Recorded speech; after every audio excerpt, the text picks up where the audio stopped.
ਤੇ ਤੂੰ ਸਾਰਾ ਦਿਨ ਕੰਮ ਕਰਦਾ ਰਹਿੰਦਾ ਦੀ ਵਜ੍ਹਾ ਕੀ ਹੈ? जी अमीन फाले जेते जी तामस्ते कोई से पंचशंकर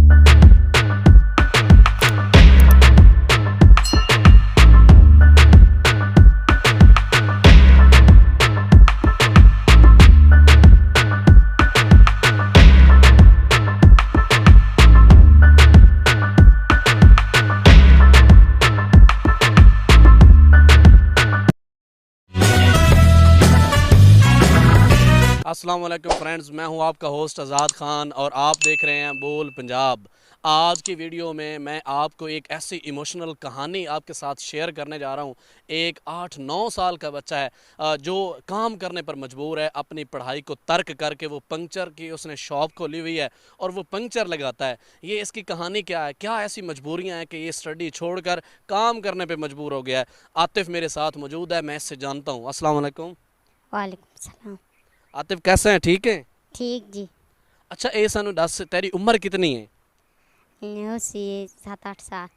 7-8 साल तेरी उम्र है। इतनी उम्र के ਜਿਹੜੇ ਬੱਚੇ ਹੁੰਦੇ ਨੇ ਉਹ ਤਾਂ ਸਾਰਾ ਦਿਨ ਖੇਲ ਕੂਦ ਦੇ ਵਿੱਚ ਗੁਜ਼ਾਰ ਦਿੰਦੇ ਨੇ, ਖੇਲਦੇ ਕੂਦਦੇ ਰਹਿੰਦੇ ਨੇ, ਉਹ ਘਰ ਦੇ ਛੋਟਾ ਜਿਹਾ ਸੌਦਾ ਆਖਣ ਤੋਂ ਨਹੀਂ ਕਰਦੇ ਤੇ ਤੂੰ ਸਾਰਾ ਦਿਨ ਕੰਮ ਕਰਦਾ ਰਹਿੰਦਾ, ਦੀ ਵਜ੍ਹਾ ਕੀ ਹੈ? जी अमीन फाले जेते जी तामस्ते कोई से पंचशंकर अच्छा आतिफ मैनू ये दस कि छोटा जिहा बिल्कुल लोकल जिहा इलाका है जिथे तू छोटी जी बिल्कुल शॉप अपने घर दे नाल खोली हुई है, तकरीबन अंदाजन एक दिन के अंदर तेरी कितनी तू कमा लैंदा, तेरी उजरत हो जाती है? जी 250 हो जाता जी। 200-250 रुपए फिर अजकल के दिनों के इतनी महंगाई के दौर के गुजारा करना उस बड़ा मुश्किल है। 200-250 तू कि खर्च करना है, क्या करना है? जी सौदा पा ले लेता जी। घर की मतलब जरूरियात सौदा तू लेना है? जी हाँ। ठीक है। अच्छा मैंने ये दस तू कुछ पढ़िया भी आए, अगर पढ़े आए तो कितनी क्लासा पढ़े हैं? 2 क्लासन जी पर हम 2 क्लासा तू पढ़े हैं, उस तो बाद फिर तेन मजबूरन छोड़ना पै गया? जी हाँ।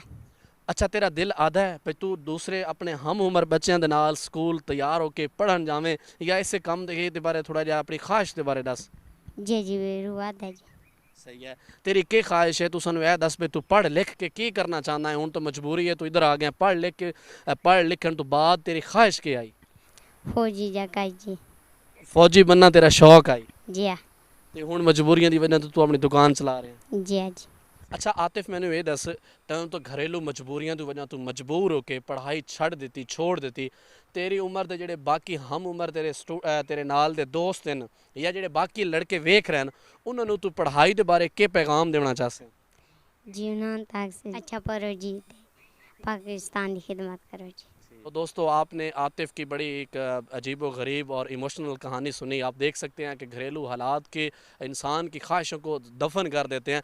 वो बेचारा अपनी ख्वाहिशों को दफन करके अपने वालिदैन और घर को चलाने के लिए छोटी सी उम्र में बिल्कुल आप देख सकते हैं काम करने पर मजबूर है। घरेलू हालात की वजह से ये पढ़ नहीं सका और अपने घर के अखराजात पूरे करने के लिए यहाँ पर ये काम कर रहा है। ये उन लोगों के लिए भी मैसेज है जो जिनके पास वसाइल हैं, सोर्सेज हैं, लेकिन वो स्टडी काम मेहनत नहीं करते।